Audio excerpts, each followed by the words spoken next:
Bhagavate Vasudevaya. Janmadesha. All glories to Srila Prabhupada Ki Jai. Nama Om Vishnu Padaya Krishna Prestaya Bhutali Srimati Bhakti Vedanta Swami Niti Namani. Namaste Saraswati Deve Gurvani Pacharine Nirvisesa Sunyavadi Paskatya Desatarane Jaya Shri Krishna Chaitanya Prabhu Nityananda Shri Dvaita Gadadhar Shivasadi Gaur Bhaktivindam. Hare Krishna, Krishna Krishna, Hare Hare, Hare Rama, Rama Rama, Hare Hare.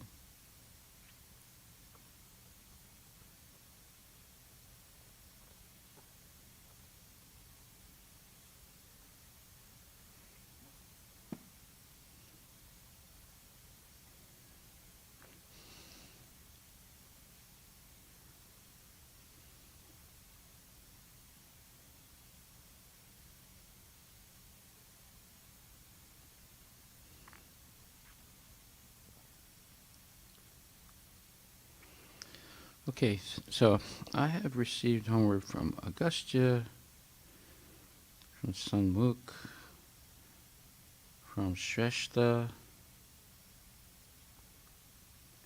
and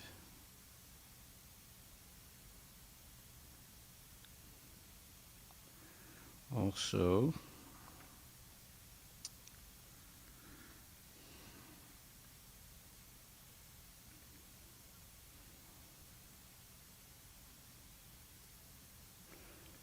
Shritan Prabhu, and from Samarth Prabhu,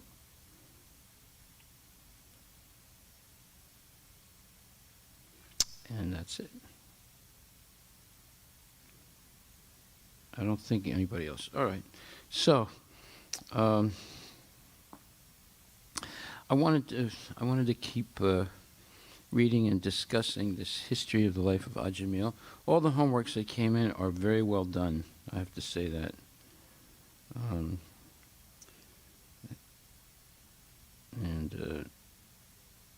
really impressed by the good work of everyone. Agastya, Sanmukh, Shrestha, and Samarth, and Shritan.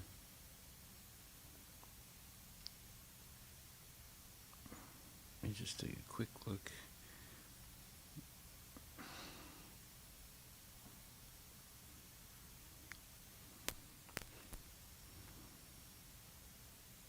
Okay, I'm not going to read them now because I want to go forward with this, but I want to thank everyone who did the homework because you did a great job. Shrestha is also specifically very, very well done. Also, Agastya, everyone did very well. Okay, so we're in Canto 6, Chapter 1, verse 26. When Ajamila chewed food and ate it, he called the child to chew and eat. And when he drank, he called the child to drink also. Always engaged in taking care of the child and calling his name, Narayana, Ajamila could not understand that his own time was now exhausted and that death was upon him. The Supreme Personality of Godhead is kind to the conditioned, this is a purport. The Supreme Personality of Godhead is kind to the conditioned soul. Although this man completely forgot Narayana, he was calling his child, saying, Narayana, please come eat this food. Narayana, please come drink this milk. Somehow or other, therefore, he was attached to the name Narayana. This is called Agyata Sukriti.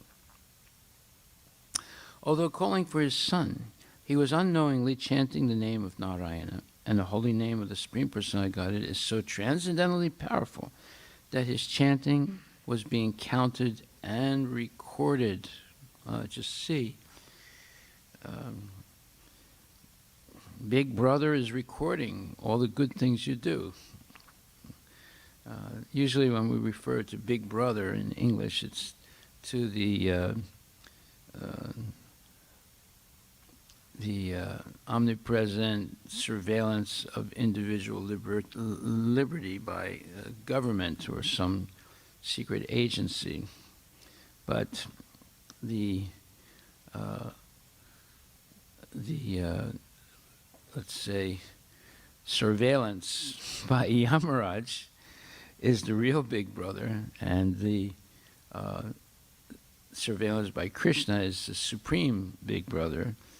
But actually, Krishna's surveillance is auspicious, and that means he's taking notice of us because of devotional service.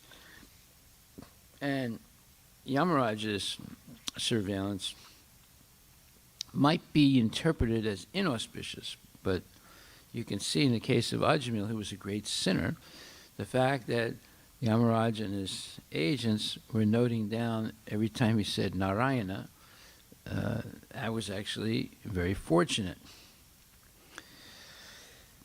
So this is called Agyata Sukriti, that is imperceptible spiritual advancement.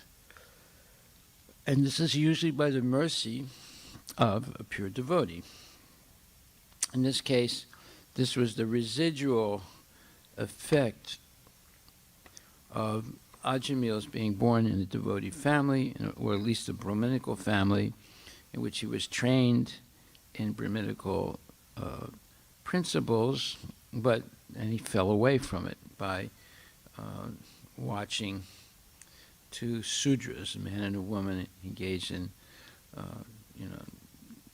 private activities, and this completely contaminated his mind, and from that point on he was very sinful the rest of his life.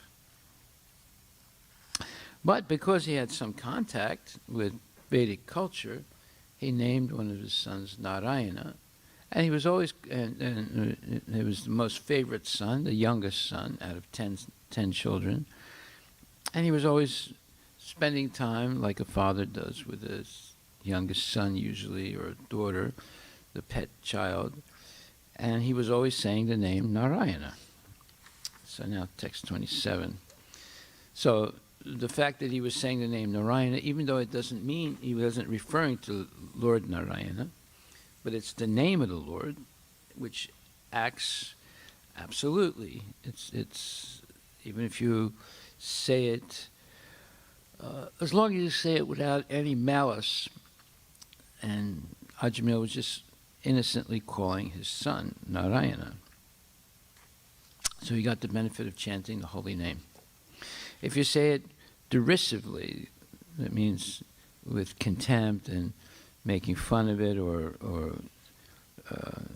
as if it's something that you don't like, then the benefit is held back until you atone for your sins.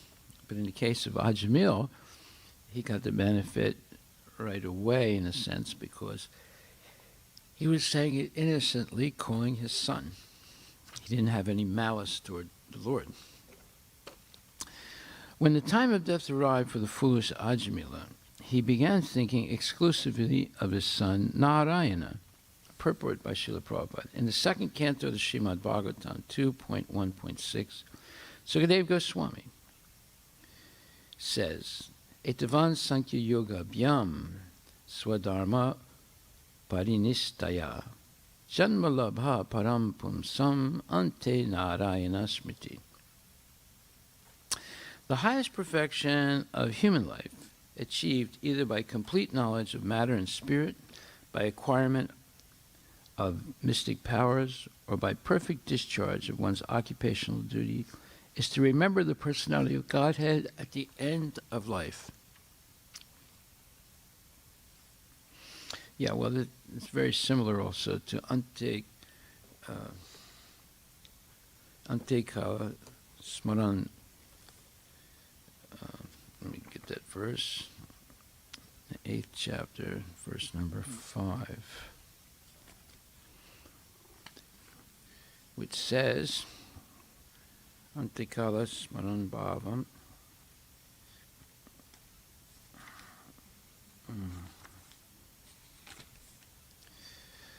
I'm sorry. Antikali chamam eva smaran mukva kalevaram yaprayati samadbhakta yatinasti atra samsayaha. And whoever at the end of his life quits his body remembering me alone, at once attains my nature. Of this there's no doubt. And this verse, Itavan Sankhya Yogabhya 2:16, says something very similar. It says, the highest perfection of human life achieved either by complete knowledge or of matter and spirit, by acquirement of mystic powers, or by perfect discharge of one's occupational duties, is to remember the personality of Godhead at the end of life. So this is 2.1.6. Okay, somehow or other, Ajamila, consciously or unconsciously, chanted the name of Narayana at the time of death. Ante Narayana Smriti. He remembered Narayana at the end of his life. And therefore he became all perfect simply by concentrating his mind on the name of Narayana. Wow. Just see how powerful the name of God is. Narayana, Krishna, Rama. It may also be concluded that Ajamila, who was the son of a Brahmana, was accustomed to worshipping Narayana in his youth, because in every Brahmana's house there is worship of the Narayana Shila. This system is still present in India. In a rigid Brahmana's house, there is Narayana Seva, worship of Narayana. Therefore, although the contaminated Ajamila was calling for his son by concentrating his mind on the holy name of Narayana, he remembered the Narayana he had very faithfully worshipped in his youth. In this regard, Srila Sridhara Swami expressed his verdict as follows: Etachcha tad upalalan nadi Shri Narayana namo charana mahatmyena tad bhaktir evabud iti Siddhan Topayogit Venapi Drastavyam. According to the Bhakti Siddhanta, it is to be analyzed that because Ajamila constantly chanted his son's name, Narayana, he was elevated to the platform of Bhakti, although he did not know it. Wow, just see how powerful the name of Krishna or Narayana is.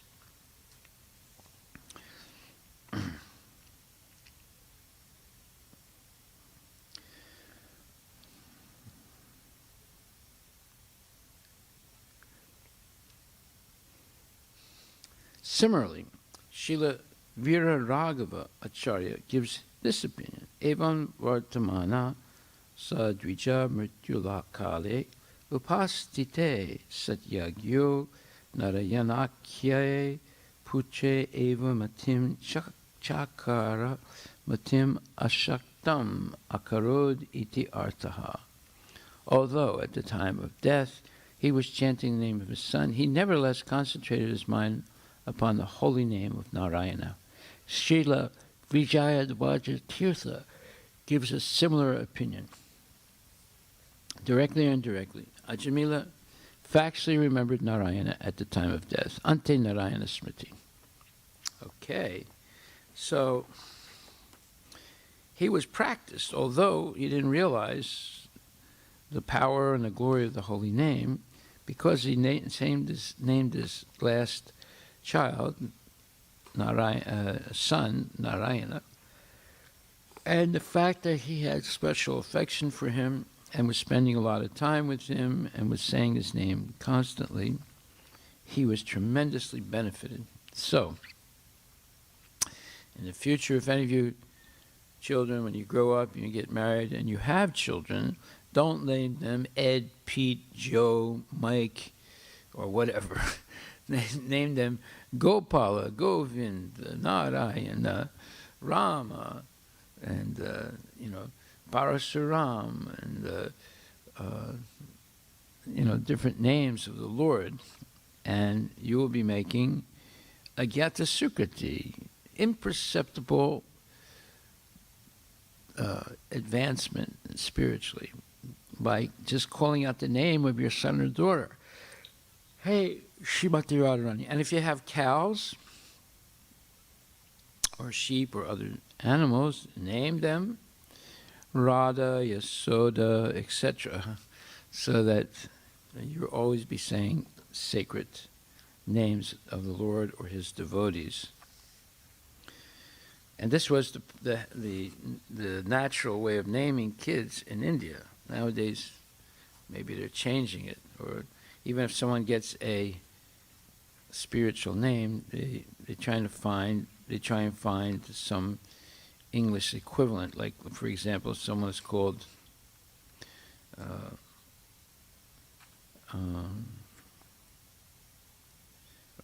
let's say they're called Rasabihari Devi Dasi. So instead of saying that name, Rasabihari Devi Dasi, they might say RBD. Just like we have one Krishna, devotee named Krishna, Krishna Prabhu, right? So instead of saying his name, they say KP. So you're missing the boat there by doing that. It's better to say the whole name and get the benefit of reciting the name of Krishna or Narayana. So text 28 and 29. Ajamila then saw 3 awkward persons with deformed bodies, features, fierce, twisted faces, and hair standing erect on their bodies. That sounds like some of the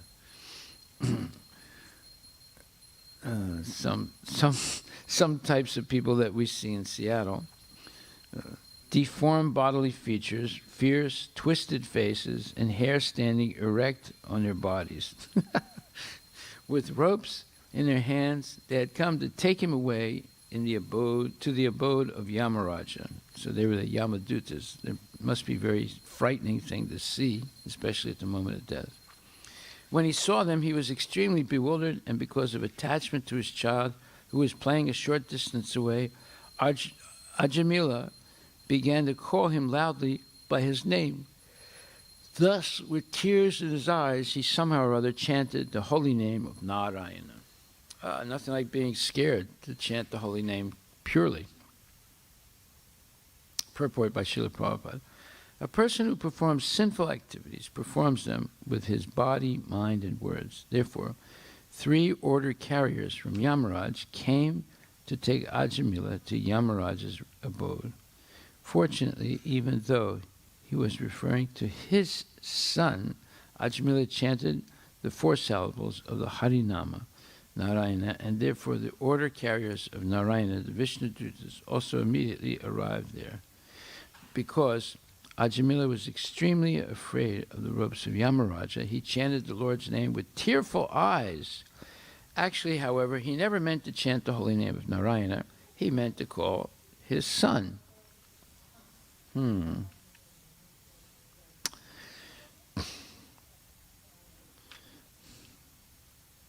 Okay, very interesting. Just imagine, he calls his son, he doesn't even mean Narayana, the Supreme Personality of Godhead. Imagine how beneficial it would be if you actually chant the name of Krishna or Narayana and mean that you're chanting the name of the Lord and understand you're chanting the name of the Lord. Imagine how beneficial that would be. And if you say it with feeling and with love and affection, then imagine how tremendously beneficial that would be. My dear king, text 30, the order carriers of Vishnu, the Vishnu Dutas, immediately arrived when they heard the holy name of their master from the mouth of the dying Ajamila, who had certainly chanted without offense because he had chanted in complete anxiety. Yeah, when you're in complete anxiety and you call out for Krishna, you can feel the sincerity in your calling out to him. So even though Ajamila meant his son, still the fact that he had tears in his eyes and he was calling out with urgency, Narayana, Narayana. Immediately the Vishnu Dutas came. Srila Vishwanath Chakravarti Thakur remarks, Hari Kirtanam Nisamya Patan Katam Bhutasya Bhartur Nama Bruvataha. The order carriers of Lord Vishnu came because Ajamila had chanted the holy name of Narayana. They did not consider why he was chanting. While chanting the names of Narayana, Ajamila was actually thinking of his son, but simply because they heard Ajamila chanting the Lord's name, the order carriers of Lord Vishnu, the Vishnu Dattas, immediately came for Ajamila's protection. Hari Kirtana is actually meant to glorify the holy name, form, pastimes, and qualities of the Lord. Ajamila, however, did not glorify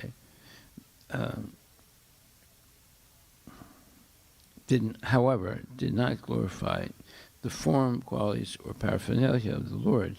He simply chanted the holy name. Nevertheless, that chanting was sufficient to cleanse him of all sinful activities. As soon as the Vishnu Dutas heard their master's name being chanted, they immediately came. In this regard, Srila Vijayadvaja Tirtha remarks, Anena putra sneham antarena prachinadrista bahalat udbhutaya bhaktya bhagavan nama sankirtanam kritam iti jnana yayate. Ajamila chanted the name of Narayana because of his excessive attachment to his son. Nevertheless, because of his past good fortune in having rendered devotional service to Narayana, he apparently chanted the holy name in full devotional service and without offenses. Interesting. So he did chant sincerely the name of Narayana. Text 31. The order carriers of Yamaraj were snatching the soul from the core of the heart of Ajamila, the husband of the prostitute.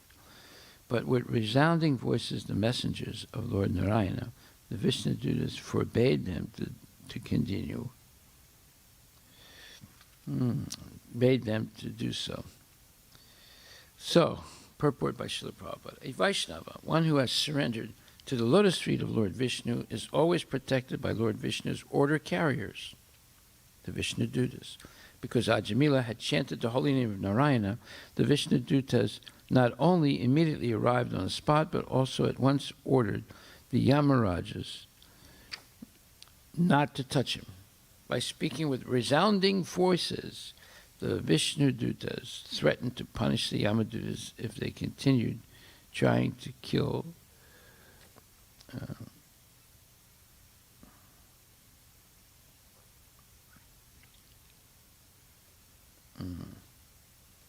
the order carriers Yamaraj have jurisdiction over all sinful entities, but the messengers of Lord Vishnu, the Vishnu Dutas, are capable of punishing anyone, including Yamaraj, if he wrongs a Vaishnava. Materialistic scientists do not know where to find the soul within the body with their material instruments, but this verse clearly explains that the soul is within the core of the heart, Hridaya. It is from the heart that the Yamadutas were extracting the soul of Ajamila. Similarly, we learn that the Supersoul, Lord Vishnu, is also situated within the heart. Ishvara sarvabhutanam hridese rijunatistati.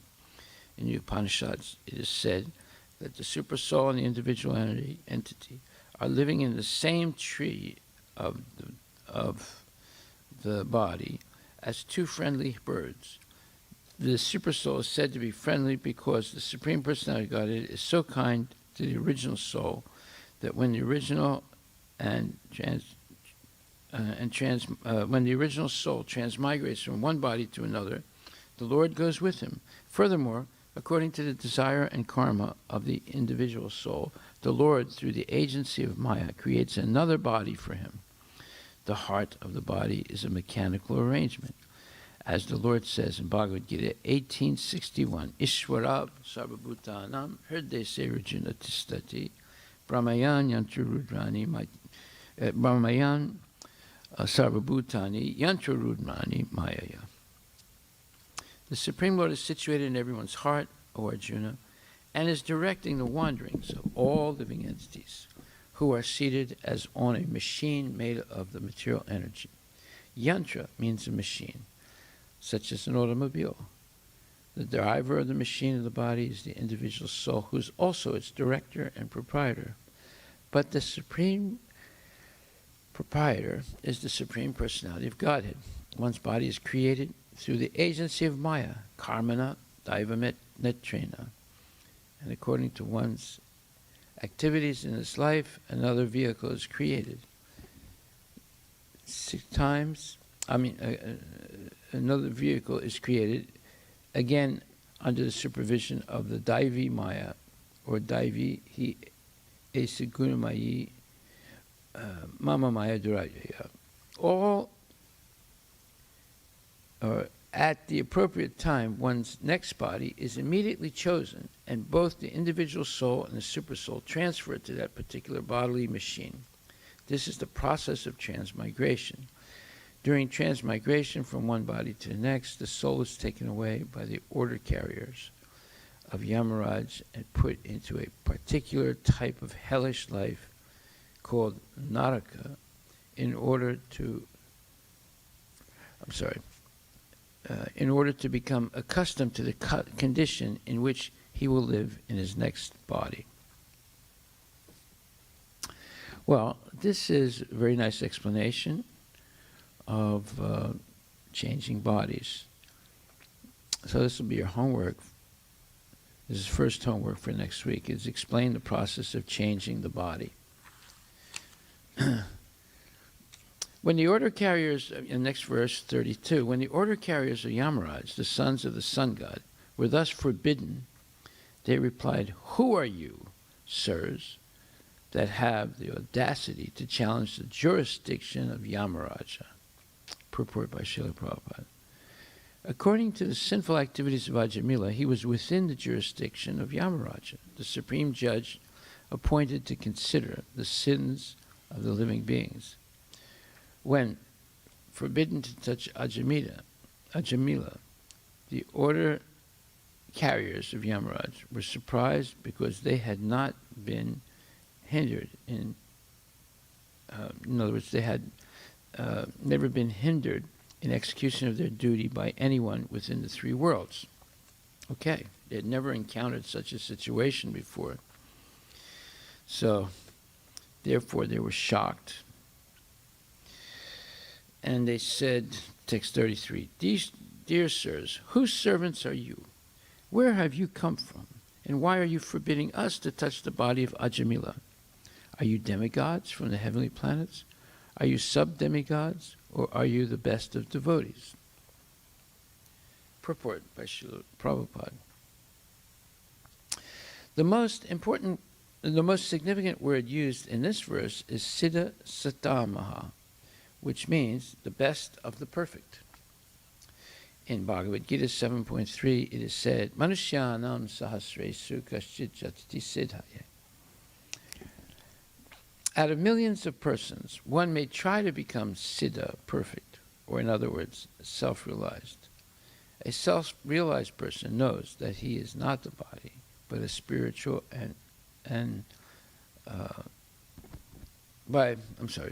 that he is not the body, but a spiritual soul, aham brahmasmi.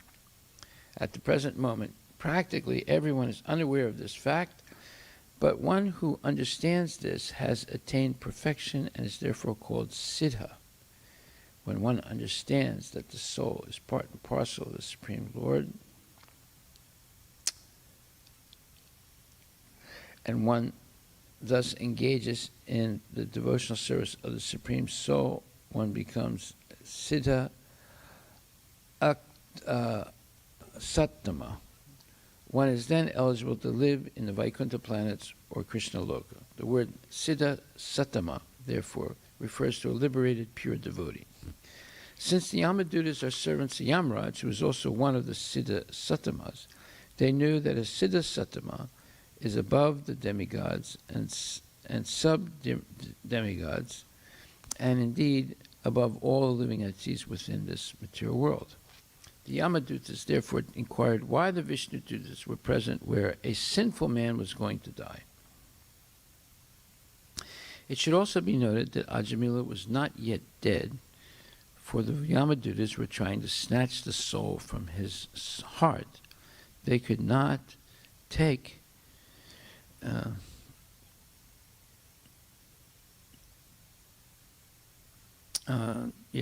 They could not take the soul, however, and therefore Ajamila was not yet dead. This will be revealed in later verses. Ajamila was simply in an unconscious state when the argument was in progress between the Yamadutas and the Vishnudutas. The conclusion of the argument was to be a decision regarding who would claim the soul of Ajamila. Now, verses 34 and 30 to 36. The order carriers of Yamaraj said, "Your eyes are just like the petals of lotus flowers, dressed in yellow silken garments, decorated with garlands of lotuses, and wearing very attractive helmets on your heads, and earrings on your ears. You all appear fresh and youthful. Your 4 long arms are decorated with bows and quivers of arrows, and with swords, clubs, conch shells, discs, and lotus flowers. Your effulgence has dissipated the darkness of this place with extraordinary illumination. Now, sirs, who are you obstructing us?" So, purport to this verse. Before even being introduced to a foreigner, one becomes acquainted with him through his dress, bodily features, and behavior, and can thus understand his position. Therefore, when the Yamadutas saw the Vishnudutas for the first time, they were surprised. They said, "By your bodily features you appear to be very exalted gentlemen, and you have such celestial power that you have dissipated the darkness of this material world with your own effulgence. Why, then, should you endeavor to stop us from executing our duty?" It will be explained that the Yamadutas, the order carriers of Yamaraj, mistakenly considered Ajamila sinful. They did not know that although he was sinful throughout his entire life, he was purified by constantly chanting the holy name of Narayana. In other words, unless one is a Vaishnava, one cannot understand the activities of another Vaishnava. The dress and bodily features of the residents of Vaikuntha Loka are properly described in this verse. The residents of Vaikuntha, who are decorated with garlands and yellow silken garments, have 4 arms holding various weapons. Thus, they conspicuously resemble Lord Vishnu. They have the same bodily features as Narayana because they have attained the liberation of Sarupya,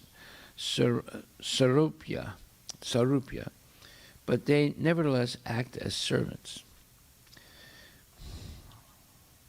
All the residents of Vaikuntha Loka know perfectly well that their master is Narayana or Krishna, and that they are all his servants.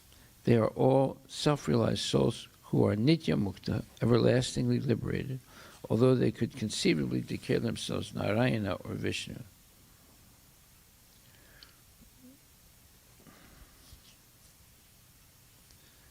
All the residents of Vaikuntha Loka know perfectly well that their master is Narayana or Krishna, and that they are all his servants. They are all self-realized souls who are nitya mukta, everlastingly liberated, although they could conceivably declare themselves Narayana or Vishnu.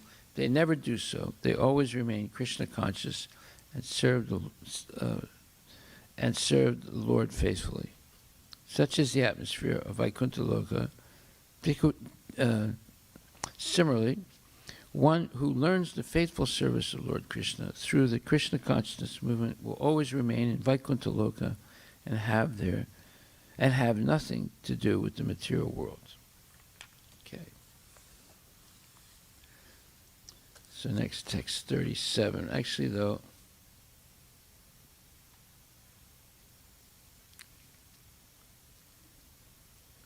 okay, text 37.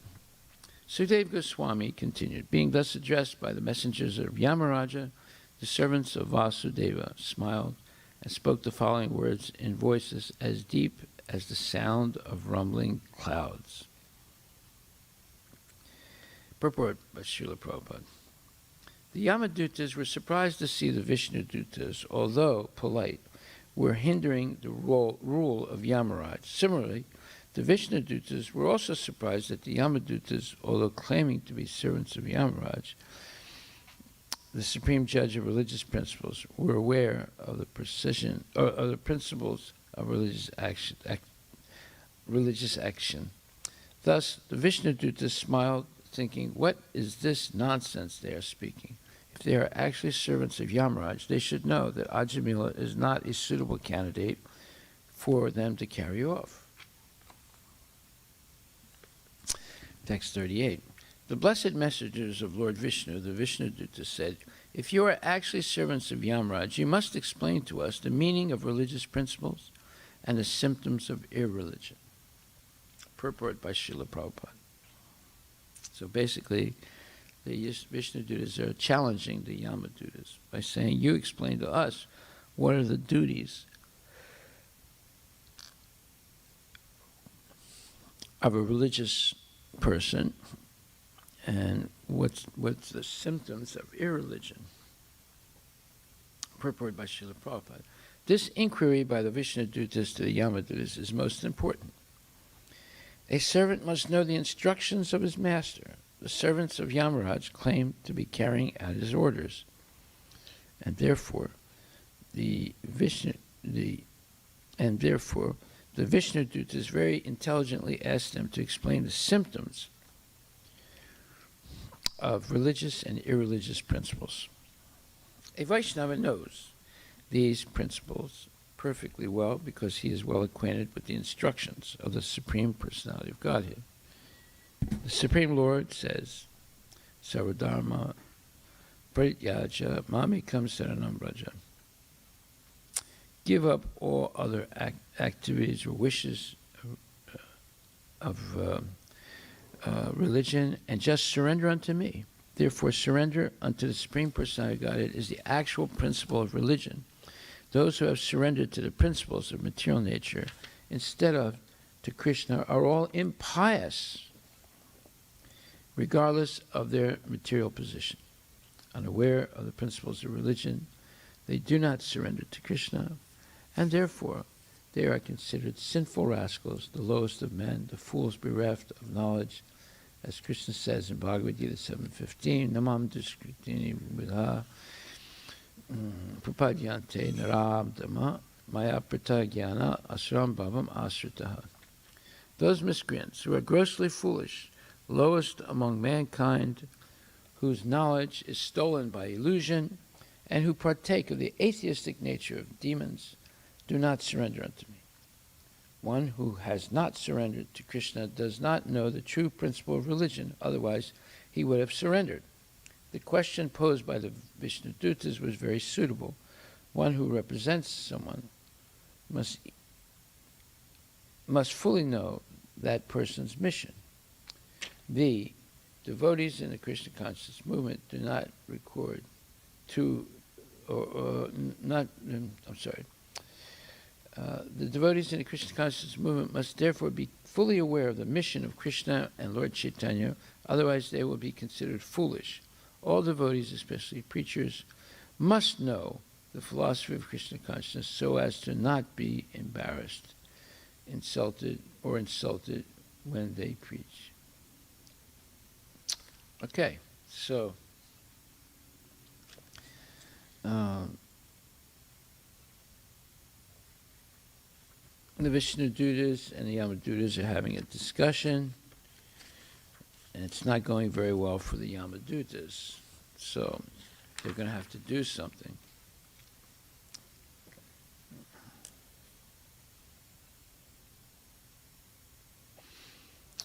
And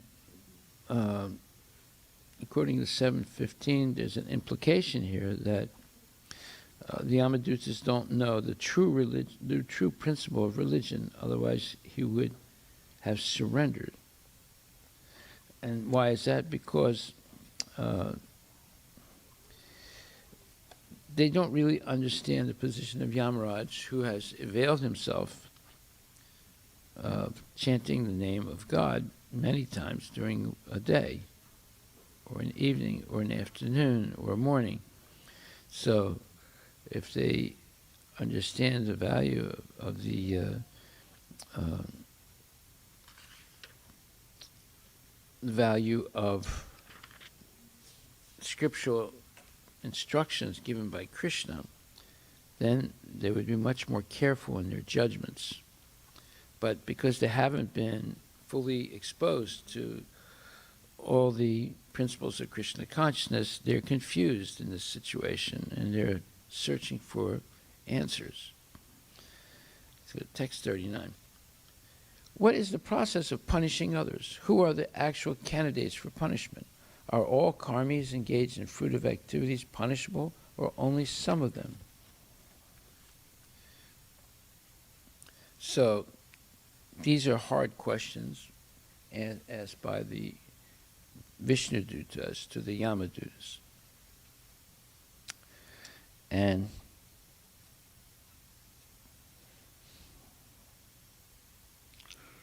there's a big point here, and that is, first of all, it explains that surrender unto the Supreme Personality of Godhead is the actual principle of religion. And besides that,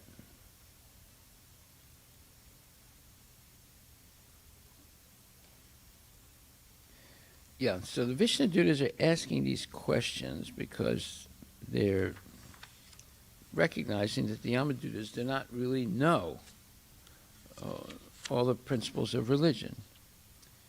And because of that, they are confused by the acts of the Vishnudutas. And Prabhupada writes, unaware of the principles of religion, they do not surrender to Krishna, and therefore they are considered sinful rascals, the lowest of men, and foolish fools bereft of all knowledge. Well, yeah, that's the point.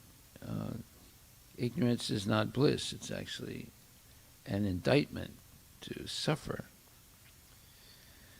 So we should not avoid reading Bhagavad Gita and Srimad Bhagvatam. We should read them both completely, because they contain all real knowledge.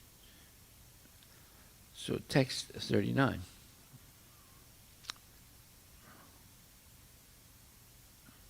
So again, what is the process of punishing others? Who are the actual candidates for punishment? Are all karmis engaged in fruitive activities punishable, or only some of them? So these are hard questions they're asking. The Vishnudutas is asking the Yamadutas to see if they understand the religious principles properly and be able to execute them without making mistakes. Because obviously there's a mistake being made with Ajamila. Purport by Srila Prabhupada. One who has the power to punish others should not punish everyone. There are innumerable living entities, the majority of whom are in the spiritual world and are nitya muktas, eternally liberated, everlastingly liberated. There is no question of judging these liberated living beings. Only a small fraction of living entities, perhaps 1/4, are in the material world, and the major portion of living entities are in the spiritual world. Oh no, it says major portion of living entities in the material world, 8 million of the 8,400,000 forms of life, are lower than human beings. They are not punishable for under the laws of material nature. They are automatically evolving. Human beings who are advanced in consciousness are responsible, but not all of them are punishable. Those engaged in adverse adverse pious activities are beyond punishment. Those who are engaged in advanced pious activities are beyond punishment. Only those who engage in sinful acts are punishable. Therefore, the Vishnu Dutas particularly inquired about who is punishable and why Yamaraj has been designated to discriminate between who is punishable and who is not. How is one to be judged? What is the basic principle of authority? These are the questions raised by the Vishnu Dutas. Well, these are pertinent questions, because if you punish the wrong person, it's horrible. And that has happened many times in the Vedic history, especially right now, where it's possible to catch a communicable disease very easily. So the interpersonal relationships of people has to be somewhat restricted, although it's diminishing right now, the sickness, but still it's necessary to differentiate between someone who deserves punishment and someone who deserves praise and no punishment. So, text 40, and then we'll stop. The Yamadutas replied, that which is prescribed in the Vedas constitutes dharma, the religious principles, and the opposite of that is irreligion. The Vedas are directly the Supreme Personality Godhead Narayana, the Supreme Personality Godhead, Kama, Narayana, Kama, and are self-born. This we have heard from Yamaraj.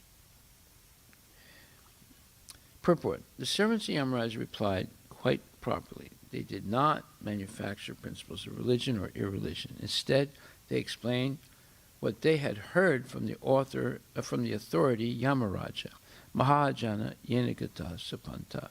One should follow the footsteps of the Maharajas, the authorized person. Yamaraja is one of the 12 authorities. Therefore, the servants of Yamaraj, the Yamadutas, replied with perfect clarity when they said, Sushruma, we have heard. The members of modern civilization manufacture defective religious principles through speculative conceptions or speculative concoction. This is not Dharma. They do not know what is Dharma and what is Adharma. Therefore, as stated in the beginning of Srimad Bhagvatam, Dharma pujita kaiturvotara. Dharma, not supported by the Vedas, is rejected from Srimad Bhagavad Dharma. Brahma Dharma comprises only that which is given by the Supreme Lord or Personality of Godhead. Bhagavata Dharma is Sarva Dharmam Prityaja, Mamekam Saranam Braja. One must accept the authority of the Supreme Personality of Godhead and surrender to Him, and whatever He says, that is Dharma. Arjuna, for example, thinking that violence is adharma, was declining to fight, but Krishna urged them to fight. Arjuna abided by the order of Krishna, and therefore he is actually a dharmi, meaning the order of Krishna is dharma. And so Arjuna is a dharmi, a follower of the order of Krishna. Krishna says in Bhagavad Gita 15:15, Vedaischa sarvir aham eva vedya.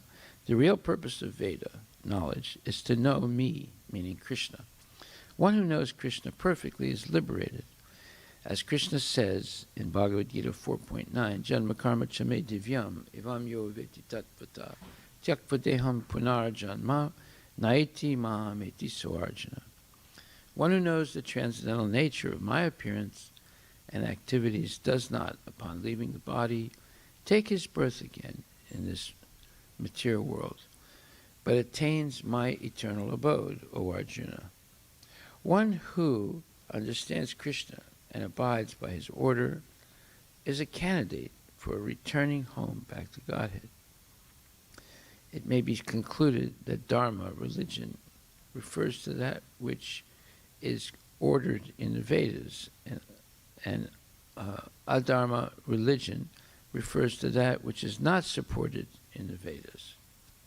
Dharma is not actually manufactured by Narayana, as stated in Vedas, Asya Mahato Bhutasya Nisvasitam Etad Yad Rig Vedaha Iti.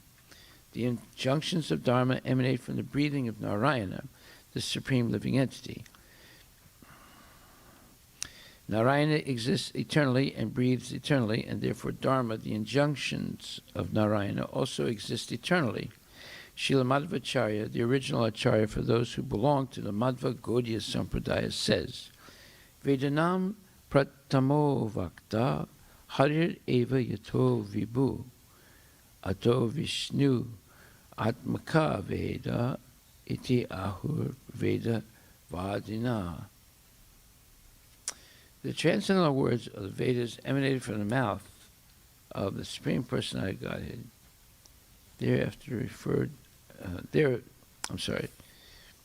Therefore, the Vedic principles should be understood to be Vaishnava principles because Vishnu is the origin of the Vedas. The Vedas contain nothing besides the instructions of Vishnu, and one who follows the Vedic principles is a Vaishnava. The Vaishnava is not a member of the manufactured community of this material world. A Vaishnava is a real knower of the Vedas, as confirmed in Bhagavad Gita, Vedaischa sarver aham eva vedya. So this is a very significant purport by Srila Prabhupada. And this is the Yamaduta's answer to the Vishnu Duta's question.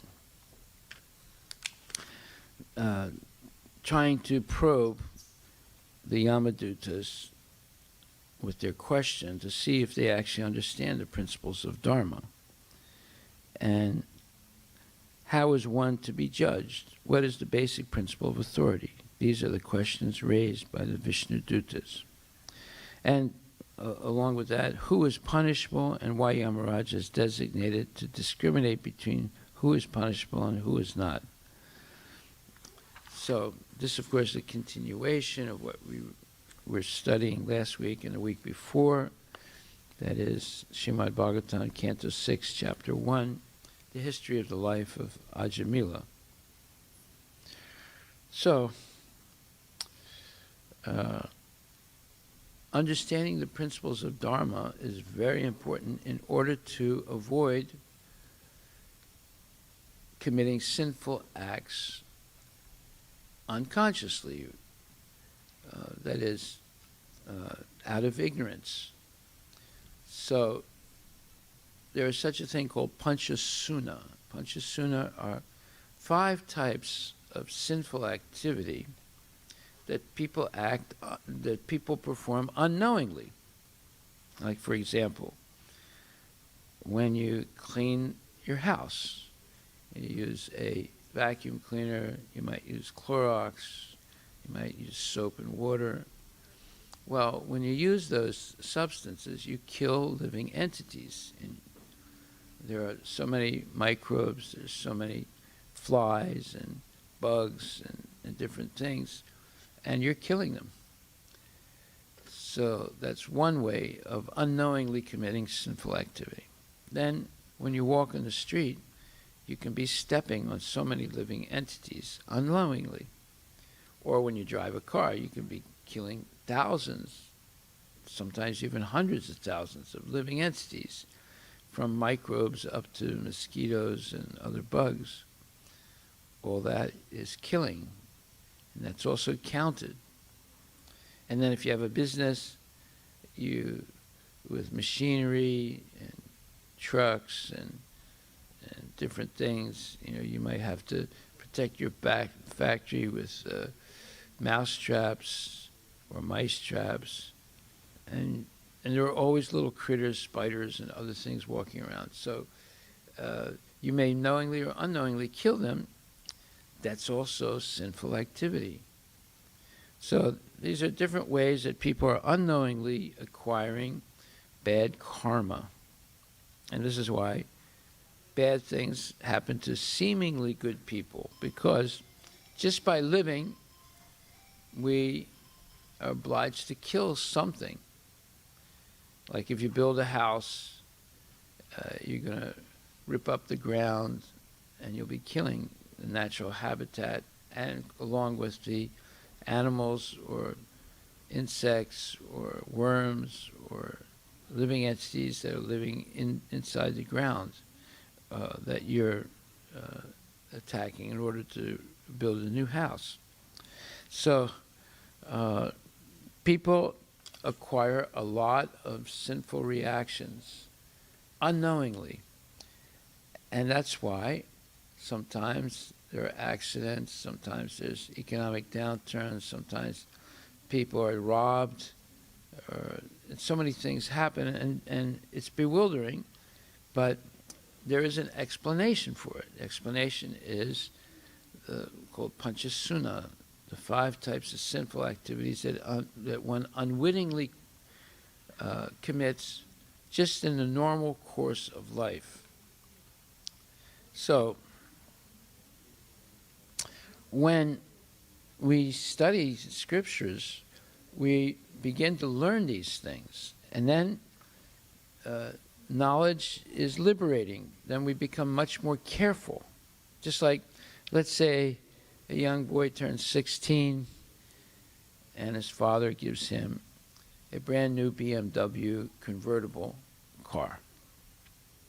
That would be a mistake, because usually young kids, if they get a powerful car, they don't understand that the potential of the car. The potential of the car is to kill you or kill other people if you become inattentive, or if you are, let's say, flippant in the way you drive and you start speeding.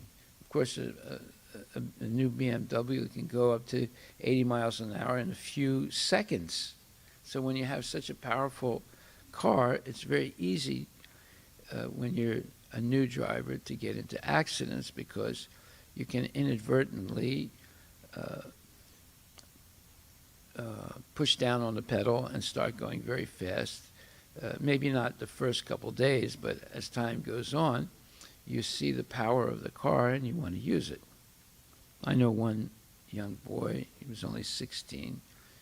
His father did give him a brand new BMW, and in 2 months the boy was dead because he was racing. You know, he was joyriding and racing around, and he went off the road and killed himself. Okay, so in the same way, if we don't get educated into what are the principles of Dharma and what's the difference between Dharma and Adharma, or pious activities and sinful activities, we may unwittingly commit so many sinful activities and build up a very negative karma debt. And then we have a whole cascade of tragedies in our life due to the sinful reactions, because the laws of nature are implacable. That means they're very stringent. And the principle of ahimsa is very important, not to cause suffering to any other living being, and especially not to kill them. Just like sometimes little kids, they play games in the backyard, and they see these little ant hills and ant colonies, and then one kid says to the other, "Oh, you know how much fun it is to burn ants?" And the other kid said, "No." He said, "Oh, just watch this. I learned this from another kid." And he goes into his house and gets some lighter fluid in the cupboard and pours it into the ant hole and sets it on fire. So that is a very sinful thing to do, and that's purposefully done. And the child is going to suffer for that, severe karmic reactions. So those are acts committed in ignorance, because no one ever educated the child in laws of Dharma. And this should be taught right from the beginning of life. As soon as a child is capable of understanding, at 4, 5, 6 years old, or 3, 4, 5, 6 years old, they should be taught these things so they don't inadvertently commit sinful activities.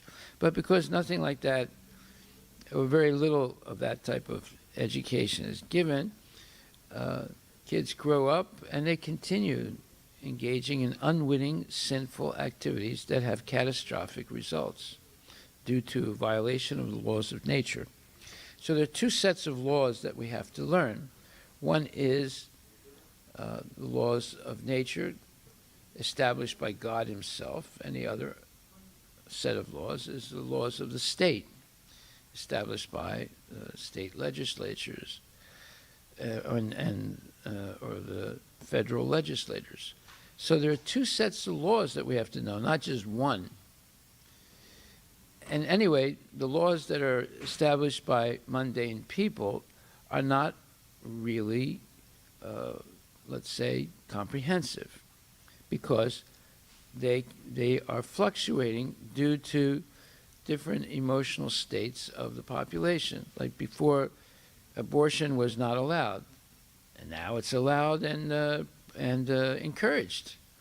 But abortion is an extremely sinful act where you're killing a defenseless baby. So so man-made laws are always going to be incomplete or defective. But it's better to learn the laws made by God himself, as he sets down in Vedic scriptures like Bhagavad Gita and Srimad Bhagvatam and also the Manu Samhita. These are all law books of society established by Krishna. So there are two sets of laws. Just understanding the material laws can be misleading and prime you to commit sinful activities in ignorance. Okay, so therefore, the homework, well, you have two homeworks. I gave one earlier. That is, so the second homework is, why did the agents of Lord Vishnu, the Vishnu Dutas, challenge the Yamadutas with the questions that they asked? And what were those questions? So those are mentioned in verse 39. And why were those questions asked? Yeah, you have a question? Yeah. Is it okay to hurt an animal if it attacks you, like a bear or a lion? Well, that would be called self-defense if you were attacked by the animal. That's a different situation. But the point is that why would you even go near a lion or a bear or any of those animals, right? So, like sometimes, like there's a real case history. This one family in Thailand, they had some pet alligators in their backyard, and there was some kind of little fence or something. But one day, one of their kids opened the fence and was looking at the alligators, and one of the alligators jumped up and ate the kid. So the question can be asked, why would you have a bunch of alligators in your backyard, right? It's extremely dangerous, even though you might have built a fence, but there's always a possibility of something going wrong, and actually it happened. Then there's another example that there was this one family in Florida. They were living in a duplex type of apartment building where one family lives on, the family which had some pet snakes were living on the top floor, and there was another family with some children on the bottom floor.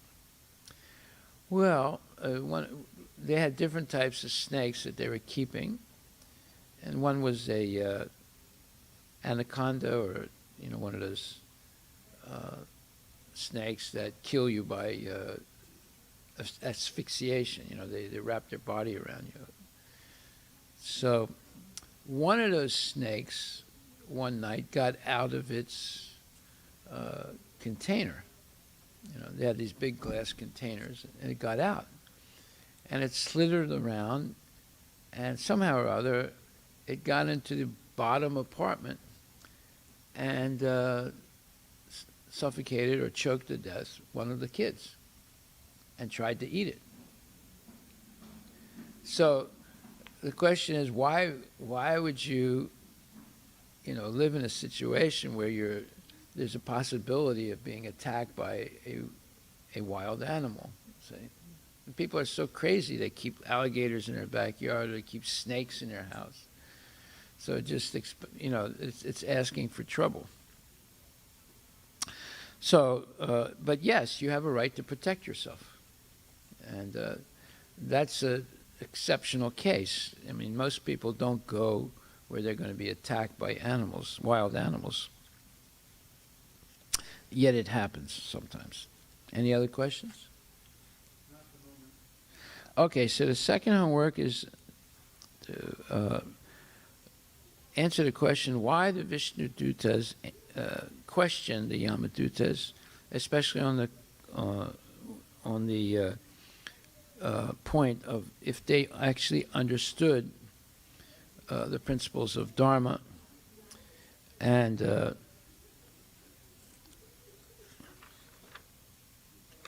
because your homework that you did for today was about what are the principles of Dharma. So if they ask the questions, those type of questions, trying to determine if the Yamadutas actually understood the principles of Dharma, because if they did, they would not have tried to stop the Vishnu. They would not have objected to the Vishnu Dutas stopping them from taking Ajamila to hell to suffer for all the sins he committed. Okay, so we'll stop right there. All glories to Srila Prabhupada Ki Jai. Hare Krishna. So we're stopping on verse 39.